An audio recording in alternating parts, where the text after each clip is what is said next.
ಬಡ್ಡಿ ಇದೆಯಲ್ಲ ನೋಡಿ ಹಾಲು ಬರ್ತೈತೆ. ಈ ಸ್ಟಿಮ್ ಕಟ್ ಮಾಡ್ಬಾರ್ದು, ಯಾಕಂದ್ರೆ ಇದು ಬಡ್ಡಿ ದಪ್ಪ ಆಗಲಿ. ಇದನ್ನು ಈ ಸ್ಟಿಮ್ ಇವಾಗ ಕಟ್ ಮಾಡಿದ್ರೆ ಹಾಲು ಹೋಗಿ ವೀಕ್ ಆಗ್ಬಿಡ್ತದೆ.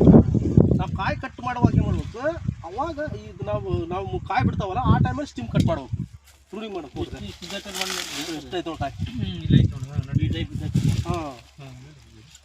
ಇಷ್ಟು ಕಾಯಿ ಐತಿ, ಶ್ರುತಿಕಾಯಿ ಹರಿದಂಗೆ ಸಣ್ಣ ಇದ್ದಾಗ ಹರಿದೋಗ್ಬಿಡೋಕೆ. ಅದಕ್ಕೆ ನೀವು ಬಿಟ್ಟರೆ ಯಾವ ಗಿಡದ ಇದೊಂದ ಗಿಡ ಅಂತಲ್ಲ, ಯಾವುದೇ ಗಿಡದ್ದಾದ್ರೂ ಗ್ರಾಫ್ಟಿಂಗ್ ಗಿಡ ನೀವು ಕಾಯಿ ಹರಿದು ಹೋಗಿದ್ರೆ ಕಾಯಿ ಬಿಡೋದಂತ್ರ ಪಕ್ಕ ಐತಿ, ತೊಗೊಳೋದು ಪಕ್ಕ ಐತಿ. ಬೆಳೆ ಅಂತ ಎಷ್ಟು 1 ವರ್ಷ ಆಯ್ತು ಸರ್? 1 ವರ್ಷ 3 ತಿಂಗಳು ಹಾಕೋರಿ ಸರ. ಇವ್ರು ಇನ್ನೂ ಬೆಳೆಸಿಲ್ಲ. ನೀವು ನೋಡ್ರಿ ನೀರ ಕೊಟ್ಟಲ್ಲ ಅದಕ್ಕೆ, ಸಗಣಿ ಗೊಬ್ಬರ ಇಲ್ಲಿ ಬಿದ್ದೈತಿ, ಇಲ್ಲಿ ಐತಿ.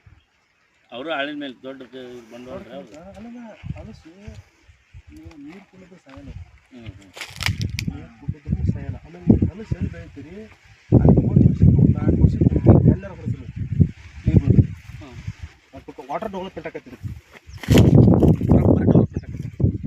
ಹಂಗಾಗಿ ಕಾಯಿ ಭಾರಿ ಬಿಟ್ಟಾವ, ಎಲ್ಲ ಕಡೆ ಬಿಟ್ಟಾವ. ಚೆಕ್ ಮಾಡಿದ್ರೆ